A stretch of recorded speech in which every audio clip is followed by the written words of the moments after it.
Okay, so as you are typing into the chat, once you've put your entry in, I'd like you to have the chat open and just to be sort of glancing at some of these responses that are coming in. The reason that I'm doing this here is not actually for us to have this information about you. We will get this information as you hopefully apply to our program. But what I would like you to see is that the MES program is made up of a very diverse student body. And that diversity exists in the backgrounds that people come from, in the numerous places around the world that people come from, in different types of people and personalities, and in the places that people want to go beyond graduation. Okay, so environmental studies, that's a pretty broad term these days. And as such, our program is really made richer by the diversity of the student body that we have. I'm going to talk about this a little more as we go through today's presentation, but I thought having you all share a little bit about yourself would be a great way of you actually seeing that just in the people that have come to this information session. And this broad diversity is definitely reflected within our student body. And that's advantageous for a number of reasons. Partly, that's just really interesting when you're sitting in class alongside people to chat to one another, learn from one another, see the different ways that environmental science can, or environmental studies rather, can play out. But also when you are in class, let's, fast forward, imagine you're in our program next fall and you're sitting in something like developing environmental policy, which is one of our really popular classes. And this class is taught by an environmental attorney who has worked for the EPA for more than 20 years. So you're getting a lot of expertise and knowledge of environmental policy within the US and worldwide from your instructor. But now imagining you're sitting in that class and you're sitting with a group of students who then can really enrich the discussion in that class, because some of them are interested in policy because they want to go and work for somewhere like the EPA. But others are interested in policy because maybe they want to go into the business and corporate world, or maybe they want to go into the nonprofit sector, where in both places you're going to be applying that policy and you need to understand how it was developed. Someone else might be looking to go and work at a local city government level, or for a different kind of environmental organization, all of which are impacted by and themselves influence environmental policy. And so you're all coming at this from a slightly different perspective. You also might have people in your class that have majored in environmental science in undergrad, but maybe they were a business major, a communications major, an engineering major. So you're all going to be bringing different perspectives into our classroom. And so what I wanted to start this presentation by saying is I think that is probably one of the richest aspects of our program is the diversity in our student body, and then by extension, our very rich and diverse alumni network that you can take advantage of as an MES student and then one day an MES alum yourself. So that's just by way of a little introduction to the program and sort of something that I think is a real asset of our program. I'm now going to go through a few slides here, giving you a bit of an overview of the program, where we sit in Penn and the city, answering a few kind of questions that we get commonly asked. And then, as I said, we'll leave time at the end for any questions that you might have. So let's begin by just giving you a brief intro to our program. Some of you may know this, particularly if you've spent time perusing our website. The program is almost 30 years old, 30 years of strong environmental excellence and education. And as such, we have a really strong alumni network. I've already mentioned that, but many of our students tap into that network as they are looking for internships, for jobs after the program, and for advice as they go through. And so having an alumni network that is built up over nearly 30 years is a real strength. We're housed in the Department of Earth and Environmental Sciences here at Penn, and that's what's pictured on this slide here. That's the Earth and Environmental Science building, currently in Hayden Hall. We're also part of the College of Liberal and Professional Studies, and that is because we are a professional program, and I'm going to talk about that a bit more in a moment. So when you apply, you will be applying through the College of Liberal and Professional Studies. And both that college and the Earth and Environmental Sciences departments sit within the School of Arts and Sciences here at Penn. We're a pretty big program. We currently have about 215 students, and they are a mixture of full and part-time. We do have more full-time students than part-time, but we really welcome part-time applicants as well. And we have a lot of very successful part-time grads from our program. As I've already discussed, we have a very diverse student body. Currently, about 60% of our students are international, from countries all over the world. We have a strong representation from Southeast Asia, but we do also have applicants and students rather from almost every other continent. I think Antarctica might be the only one that we are missing. And our average class size is typically about 18 students. Now, as I'll discuss later, you are able to take courses elsewhere in the university as part of our program, and those class sizes might differ a bit, but within our program, most classes are around 18, with a few a little larger than that, and some of our field courses are even smaller. And so, as I mentioned, we are a professional program. So what does that mean? How does that maybe differ from other master's programs that might be more traditionally academic? Well, what that means is our focus is providing you with the skills, the education, the knowledge that you need to get you into the workplace in your desired profession after graduation. This means that throughout the program, we really prioritize a range of professional development opportunities, and I'm going to go through some of those a little later in this presentation. It also means that we strive to connect you with industry professionals and experienced practitioners throughout the program. And that starts with your academic advisor, and it starts with the instructors that you're going to encounter in the classroom. On the right here are some photos of some of our instructors. Not all of them are listed here, but you'll see if you look at some of their names, and if you to look some of them up or go to our website and click on their bios, that our instructors, most of them are experienced practitioners working for a wide range of organizations, both within and outside of Philadelphia. And so you're connecting with those industry experts right there in the classroom. In addition, all of us who serve as academic advisors in the program have professional experience in different fields. And so we bring that into our academic advising as well. We do have a small number of students each year from our program who go on to a PhD. And if that is something you're interested in, we can definitely connect you with standing faculty in the department who can advise on that. But our primary goal is really to get you into the workplace, into your desired profession as soon as possible after graduation. And so that is our focus as a professional program.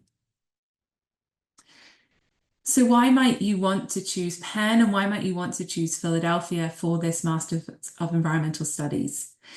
Well, firstly, let's talk a little bit about studying at Penn. I'd really encourage you to go to the Penn Office of Sustainability website. This image is taken a screenshot from their website, and I'm actually going to click on it and see if this will come up for you and just show you that website real briefly that I'd like you to go and look at. Ross, are you seeing that on my screen now, the Penn Sustainability website? No, I'm seeing the slide. Seeing the presentation? Okay. Correct. Let me just change what I'm sharing to the website.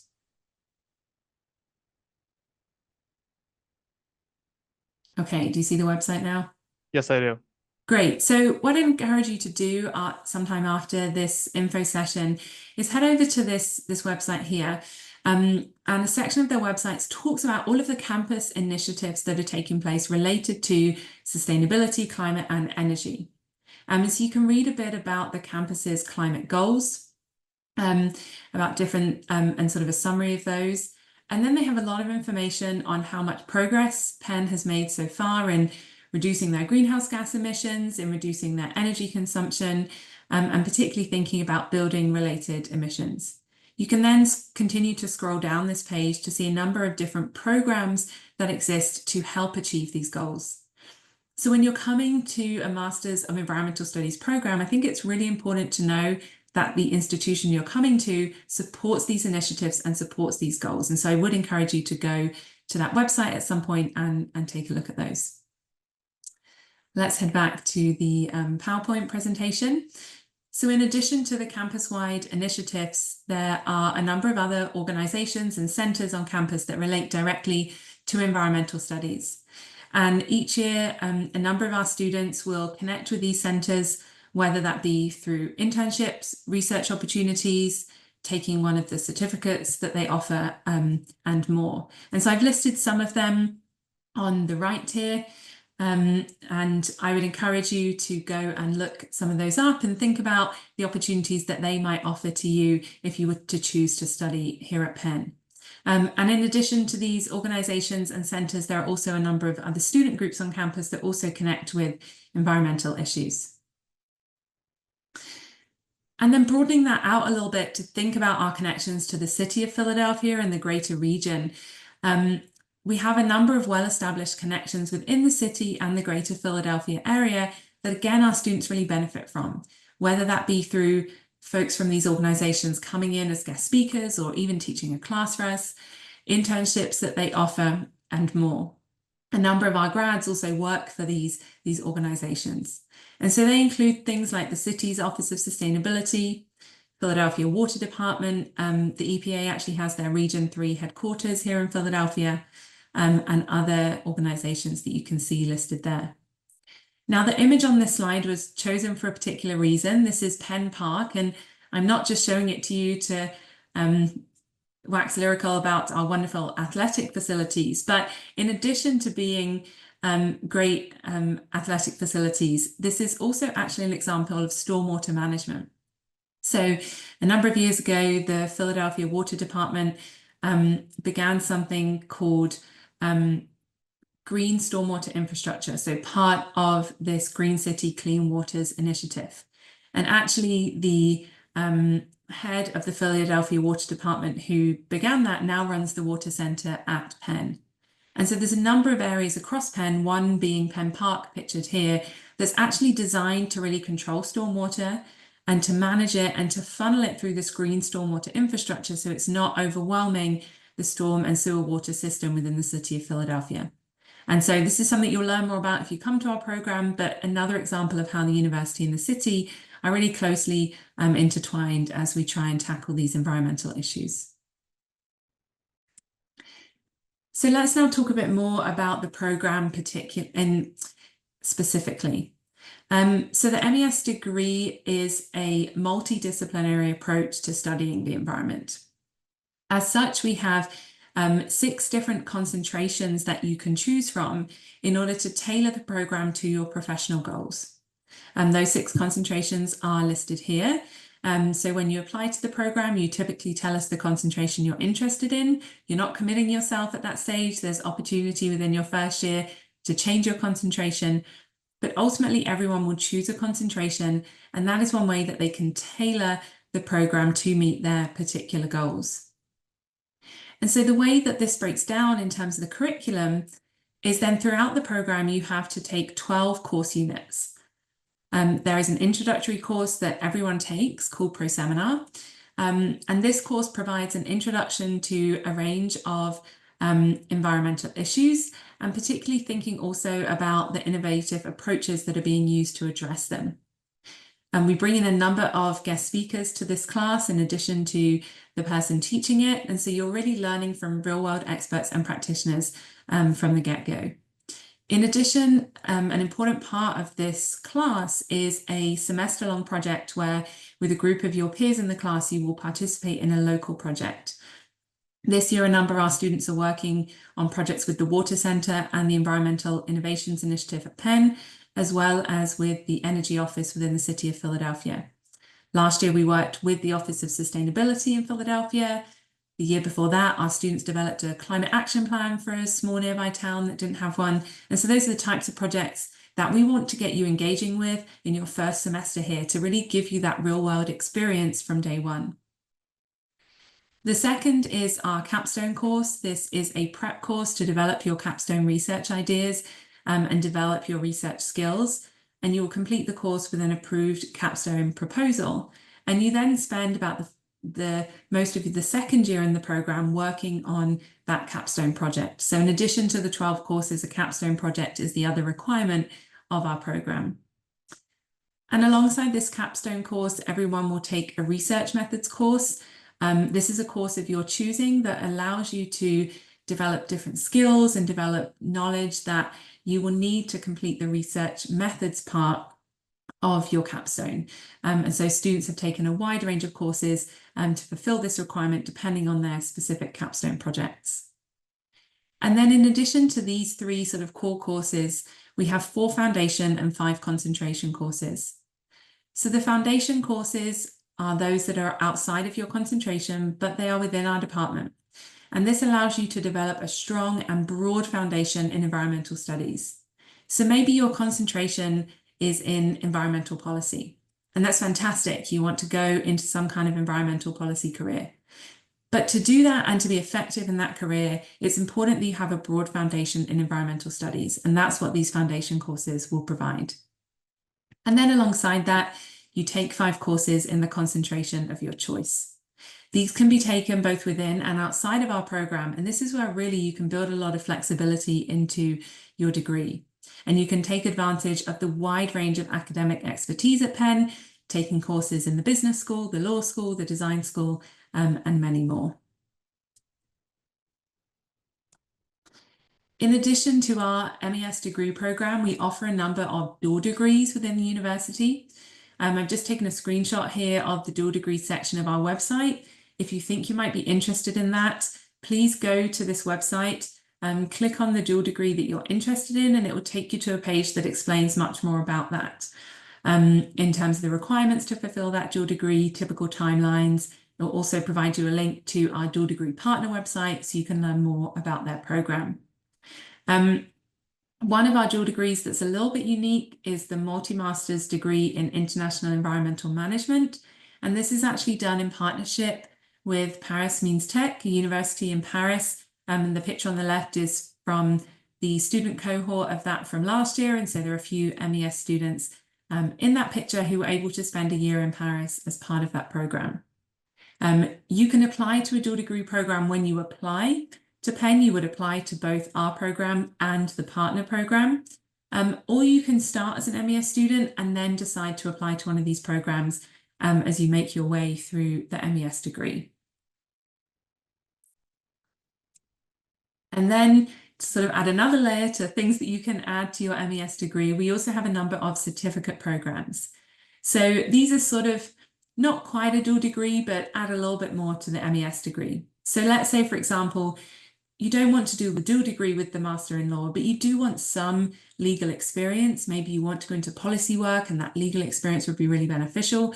You could opt for the certificate in law. Likewise, we have a certificate in spatial analysis, one in ecological planning, one in energy management, and one in nonprofit administration. All of these certificates, I think all of them are 5 course certificates, and you can, some are only 4, but most are 5, and you can double count 2 of those courses towards the MES degree. So it's a nice way to add something to your resume, particularly if you're very interested in one of these areas. And again, all of these opportunities are things that you would be able to discuss with your academic advisor once you were in the program. So I mentioned earlier that we were a professional program, and as such, we offered a number of professional development opportunities throughout the degree. I've listed some of those here. I just want to highlight a few of those to give you some examples of what I mean by that. Firstly, we have a full professional development retreat every year. It's coming up in just a few weeks. This is a time where we get together as a whole program for half a day, but we are looking to expand it to make it a full day. We offer a variety of workshops. This year we have the Career Centre running a workshop for us, the Student Support Centre running a workshop for us. I will do a short workshop on professionalism at this retreat. We often have students come and talk, sometimes about their capstone projects. We're having a student come to talk this year about sort of making the most of your connections at Penn, someone who's really taken advantage of a lot of those and sharing their advice with other students. And then we're also hoping to add to that, having people from different industries come and talk about kind of how to get a job in these different sectors and tips for applying for those. So that happens every fall, and that is an event that our entire program comes together for. So it's also just a fun opportunity to all get together as well as a whole program. Throughout the year, there are a number of seminars and conferences on campus. Many departments at Penn will have a weekly seminar that you're welcome to attend. And there are also special conferences and events that happen. Next week is actually Climate Week here at Penn, which is a jam-packed week full of events that many of our students participate in. And then in the spring, there is Energy Week, which likewise is very appealing to many of our students. We host an alumni networking event every spring. We take our students to the All Ivy Career Fair at Columbia University every spring, which is a great opportunity, both for meeting people for internship opportunities and jobs beyond graduation. A number of companies will actually do sort of pre-interviews at this event. So it's a great opportunity for pursuing jobs beyond graduation.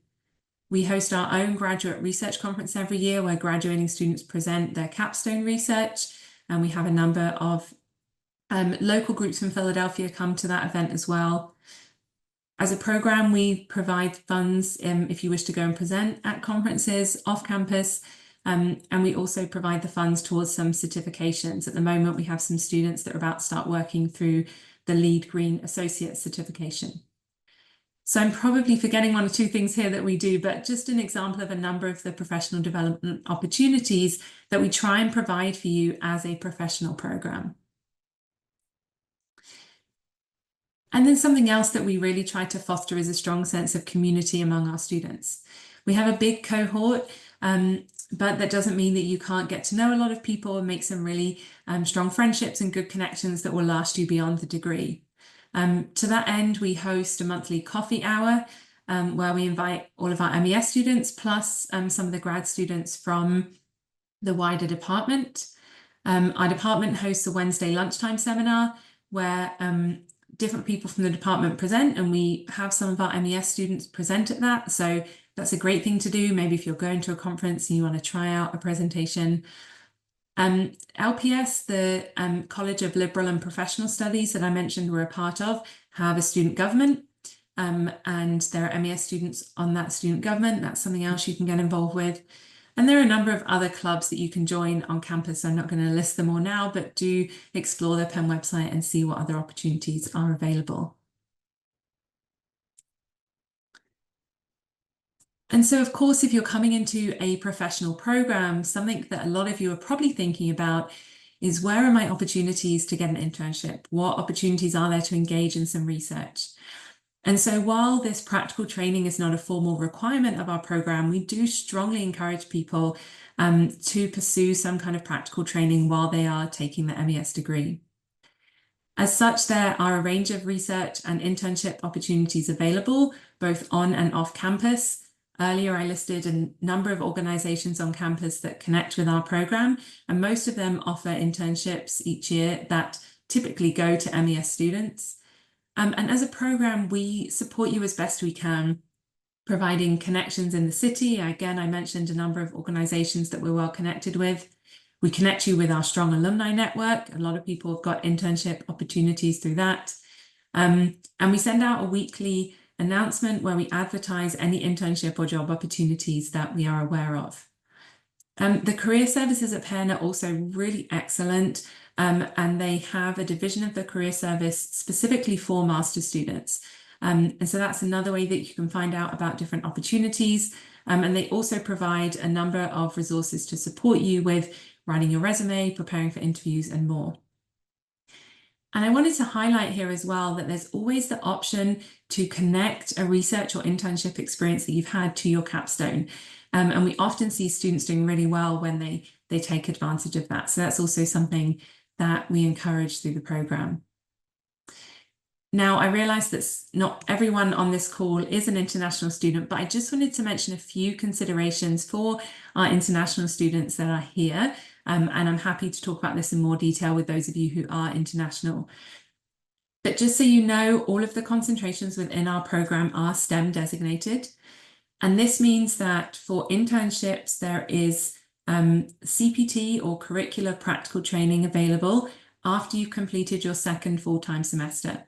What this means is, after you've completed your second full-time semester, as a university, we can support you to gain off-campus experience either via paid or unpaid employment. And then for paid work post-graduation, something called OPT, optional practical training, is also available for an extended time. I believe it's up to 3 years at the moment. And so that's also something that Penn can support because you are in a STEM program. And so the final thing that I wanted to talk about today, and then we'll open it to your questions, is, okay, you've heard this information, you've obviously been reading a little bit about our program, maybe you've even already started your application. What does the application process look like? So again, I'm just going to go briefly to our website. I will shift my screen share so you can see that.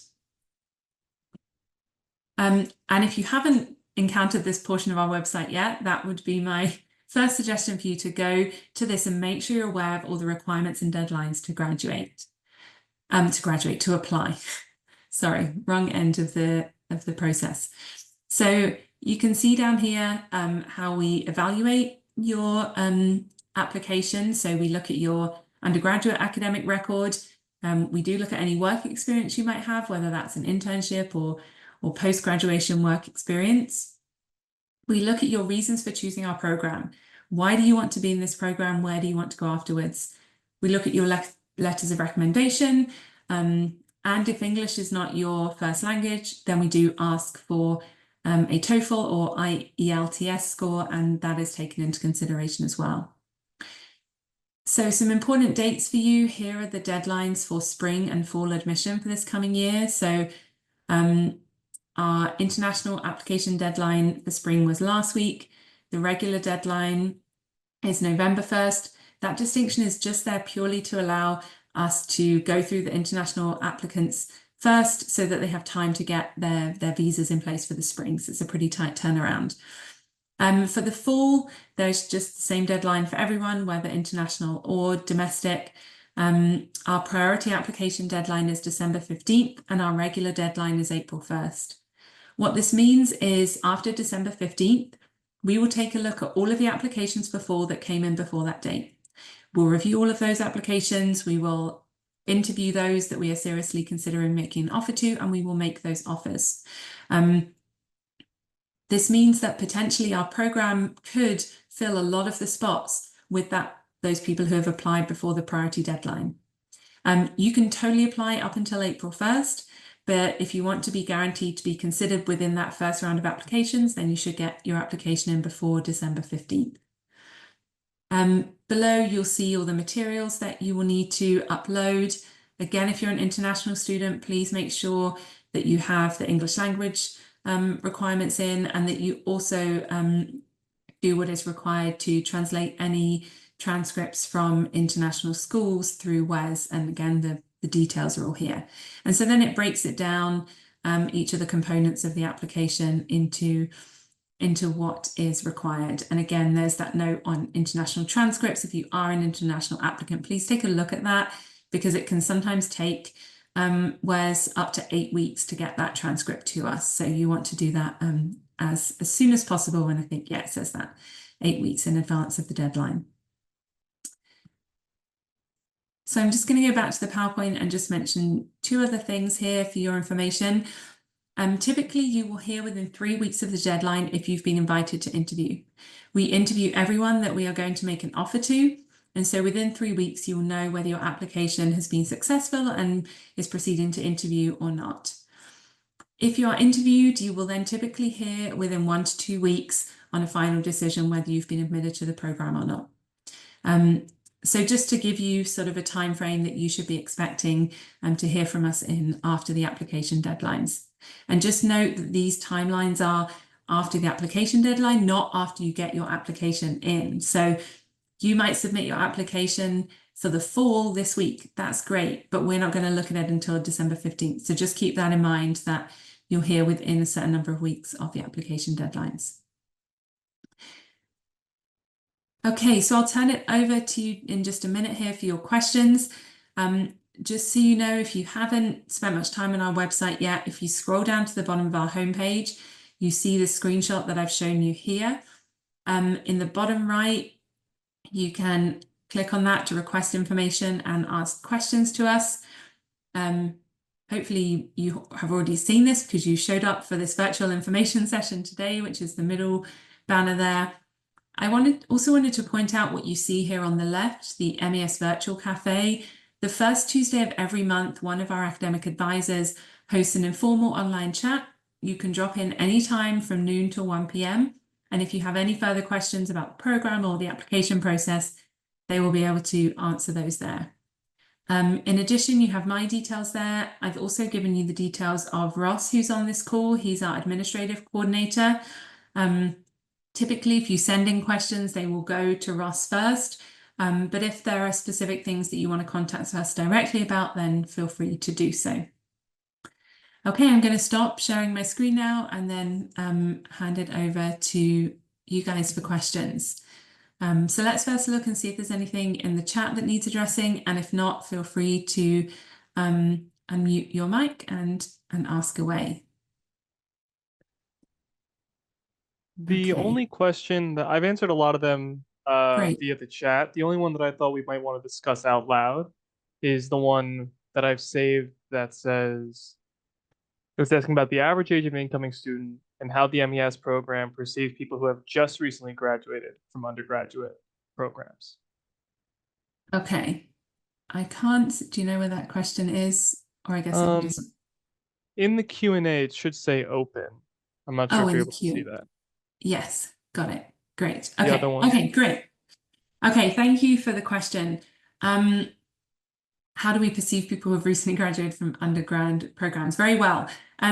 So I will say I don't off the top of my head know the exact average age, but I would guess that it is probably somewhere around 23, 24 years old.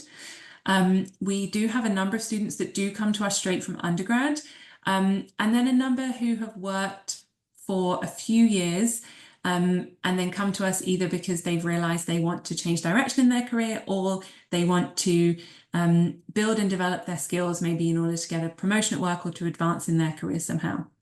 We do also have a small number of students who have worked for a longer period of time, 10, 15 years, maybe longer, and decide to come back to pursue their masters. Again, maybe for a change in career direction. But I would say most students are coming to us either straight from undergrad or with less than 5 years of work experience. Now, within the application process, when we're evaluating an application, we do put some weight on work experience, but we definitely admit applicants without it. If you do not have any work experience, no internship or anything, then we would be looking for the other parts of your application to be really strong. So a strong GPA, good letters of recommendation, really well written and clear essay questions. So all of those factors are taken into account when we are admitting someone. I think the work experience can be really beneficial, even if that's just been an internship during your undergraduate degree, because it really shows you what the real world is like and how studying environmental issues can play out. But yeah, I hope that answers your question.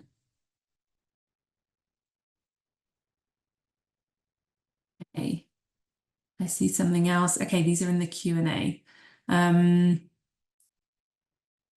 Okay, could you please elaborate on the timeline after the application decision? When admission would need to be accepted, when first payments would need to be made? Great question, and it sort of depends on whether you're applying for spring or for fall. And so those deadlines differ a little bit. And in terms of first payment, it depends on the payment plan that you have selected with Penn. So they offer different payment plans. You can pay a whole semester's tuition sort of in one go. You can spread it out over multiple payments. And so that would depend on when the first payment was due. And the Student Financial Services at Penn should have that information on their website. When you receive an offer, it would then tell you what the deadline is for acceptance. Again, for the spring, our turnaround is a little tighter. For the fall semester starts at the end of August, and we typically ask for that decision by early July. But you would be notified of that when you're made an offer. International students need to send a WES evaluation before admission. Yes. So again, if you read through that page on our website about the application process. It outlines the different steps there, and that evaluation does need to be sent in with your application. So we have the application deadlines.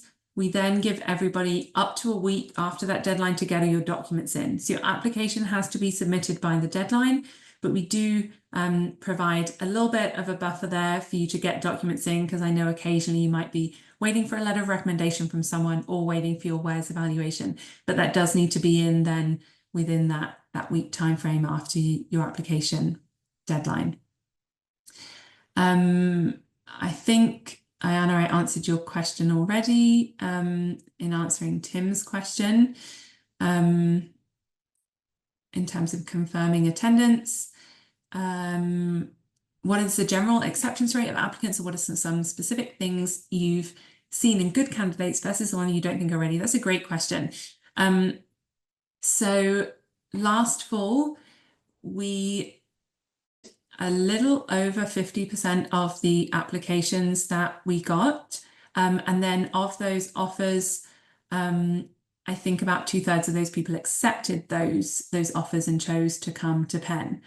I give you those two numbers because if I just tell you the number of students that are enrolled as a percentage of the applicants, it's not quite a true reflection of how many offers we made. And we appreciate people are applying to a number of schools. They might not necessarily accept our offer. So we do provide more offers than people that end up here. In terms of specific things we've seen in good candidates versus the ones that we don't think are ready. One of the biggest things we look for is, do you understand the program that you're applying to? And do you have clear reasons why you want to come to the MES program? Environmental studies is a very broad term, but you should have a slightly more specific reason for wanting to apply to our program. Now, we don't expect you to know exactly the job you want to go into post-graduation, but we do want to see more than, I guess environmental studies sounds interesting, right? We want to see, why do you want to come and study in this program? And particularly, why do you want to come to our program? What is it about the structure here at Penn that appeals to you? Is it the way that our program is structured? Is it particular courses we're offering? Is it our connection to practitioners? And so really seeing that someone has thought about our program and thought about how it will provide them the stepping stones to their career is something that we will ask you about in an interview, and it's something that we really want to see. And typically when we have a candidate that looks really good on paper, if we're not going to make them an offer, it's because in the interview, they've really not been able to tell us why they're interested in our program. So that's definitely one thing that we see. And then the other thing in terms of what we're looking for on paper, yes, we're looking for kind of a solid GPA from your undergraduate academic experience. But as I mentioned, we balance that with your professional experience. We realize that all of us have different strengths. And so we want to look at your application as a whole, just not, yes, what your GPA was in undergrad, but also what have you pursued outside of that? What other opportunities have you gone for? Whether that be extracurricular opportunities on campus related to environmental studies, whether that be an internship or whether that be a few years of professional experience beyond that. But yeah, in that sense, we sort of look for someone who is taking initiative and who is trying to make the most of those different opportunities available to them.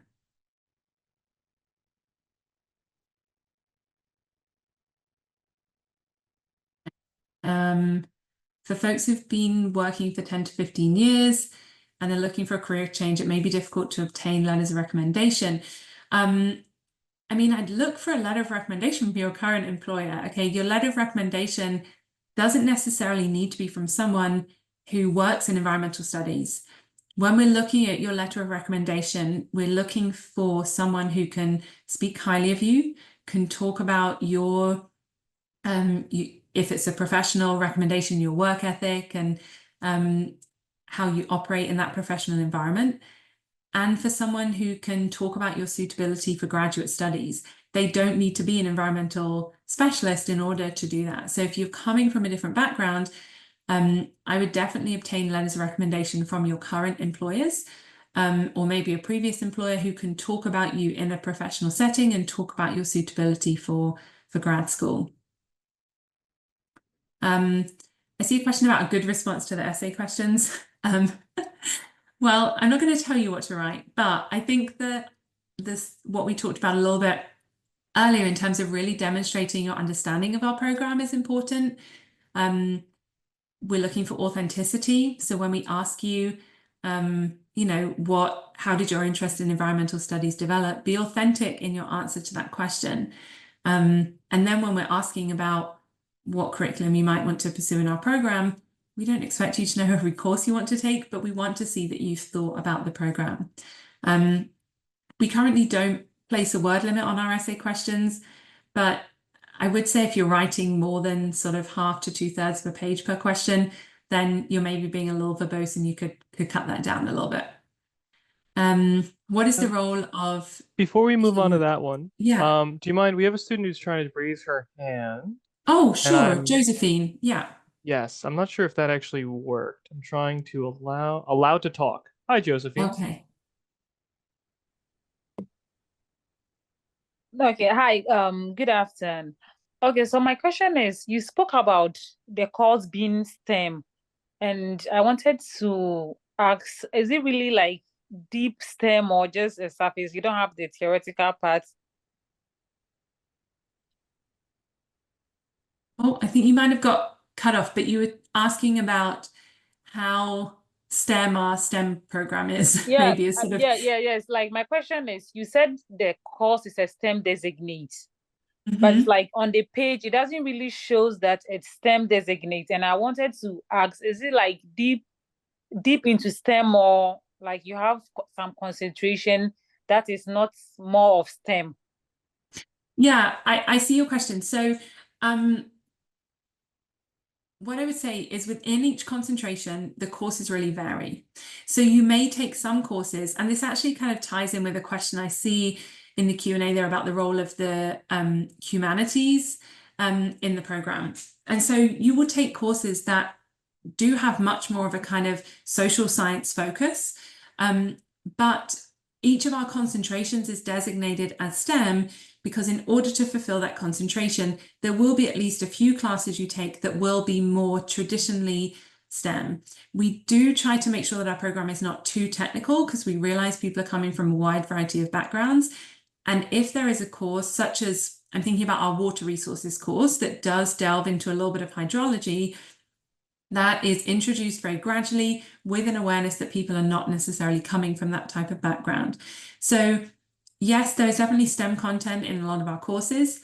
There is some more scientific and technical content that you will have to study in order to kind of get through the program. But we are very aware that people are coming from a wide range of backgrounds, and we try and prepare you for that.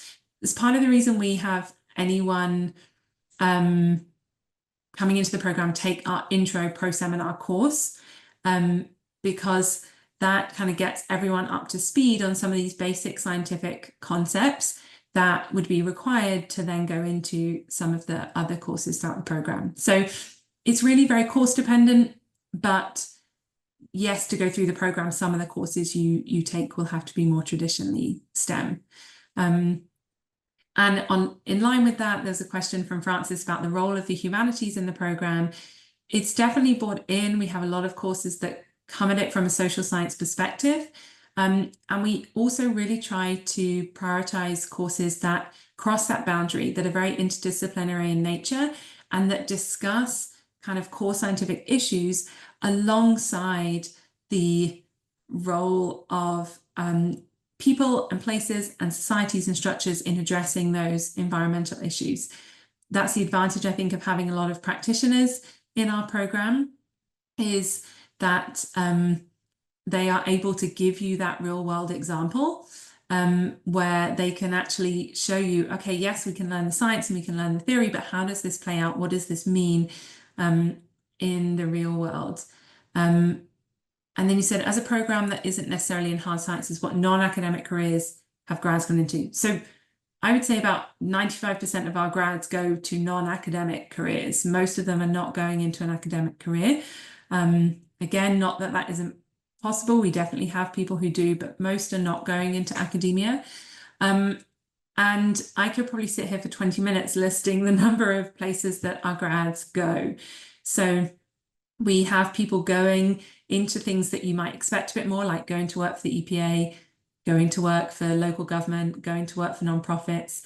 People will go and work for conservation trusts, for other smaller environmental groups. But we also have a lot of people going into consulting, going into corporate sustainability offices, going into government roles where they're working on policy.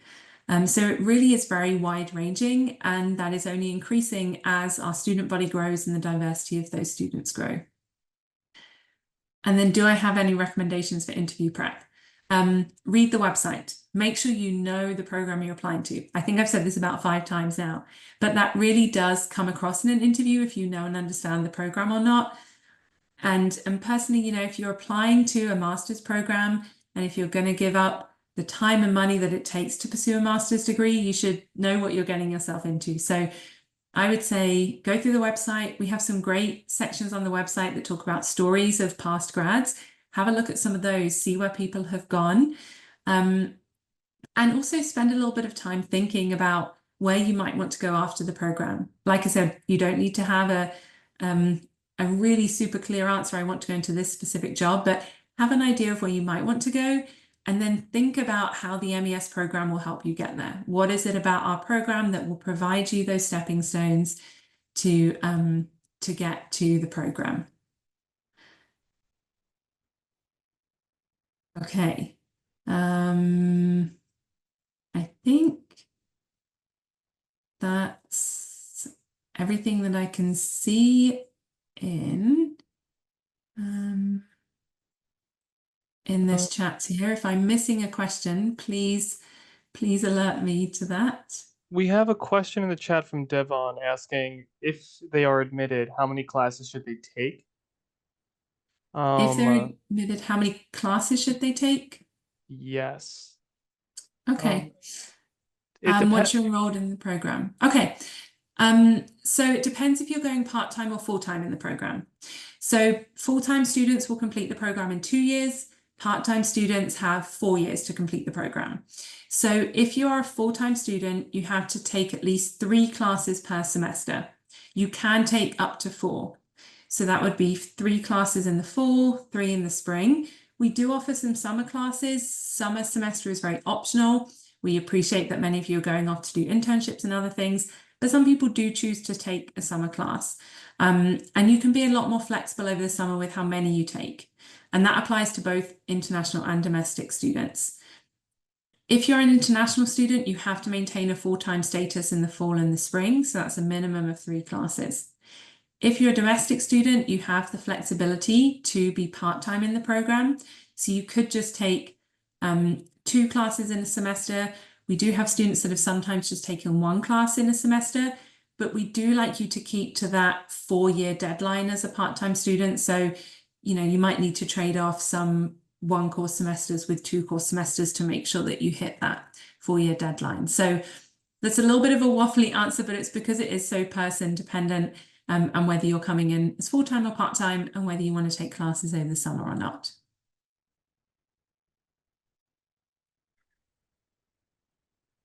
And then we have a question that you've actually already answered, but what is the current approximate acceptance rate or most recent? Yeah, so yeah, just to repeat that, last year we provided offers to a little over 50% of the applicants, and then about 2/3 of those applicants accepted that offer. Okay, I think that is everything. Thank you very much to everyone for coming, for taking the time to spend your lunchtime learning about our program. We look forward to hopefully seeing many of your applications in our system over the coming months. And again, don't hesitate to reach out if we can help with anything else. Okay, take care, everyone. Bye-bye. Thank you, everyone. Bye-bye.